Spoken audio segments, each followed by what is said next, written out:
Hi అండి. ఈరోజు recipe పాలకూర ఉల్లికారం చాలా బాగుంటుంది. అన్నం చపాతీలు రెండింటికి కూడా బాగుంటది. పాలకూర ఎప్పుడు పప్పే కాకుండా ఈ విధంగా ఉల్లికారం ఒకసారి ట్రై చేయండి, చాలా బాగుంటది.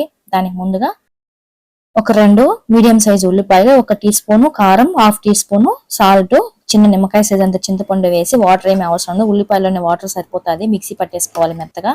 దీన్ని పక్కన పెట్టేసుకొని స్టవ్ పైన ప్యాన్ పెట్టి ఒక 2 టేబుల్ స్పూన్లు ఆయిల్, 1 టీ స్పూన్ పచ్చెనగపప్పు, 1/2 టీ స్పూన్ జీలకర్ర, 1/2 టీ స్పూన్ ఆవాలు, ఒక 3 ఎండుమిర్చి తుంచి వేసుకొని కొద్దిగా కరివేపాకు, ఒక 4 రెబ్బలు వెల్లుల్లి రెబ్బలు దంచి వేసుకొని పోపు అంతా ఫ్రై అయిన తర్వాత మనం ఆల్రెడీ మిక్సీ పెట్టుకున్న ఉల్లికాయని ఇందులో యాడ్ చేసేసి ఒక 2-3 నిమిషాలు బాగా కలుపుతూ ఉండాలి. బాగా మగ్గుతాది.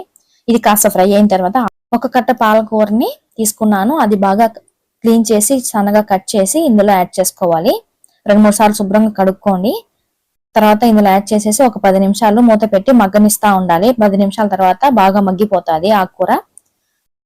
ఇందులో మనం మసాలా ఏమి అవసరం ఉండదు. ఇలాగే సరిపోతుంది. అన్నము చపాతీ రెండింటికి కూడా చాలా బాగుంటది. వీడియో నచ్చితే లైక్ చేయండి, సబ్స్క్రైబ్ చేసుకొని మీకు ఎలా కుదిరిందో కామెంట్ చేయండి. తప్పకుండా మీరు కూడా ఒకసారి ట్రై చేయండి. Thank you for watching.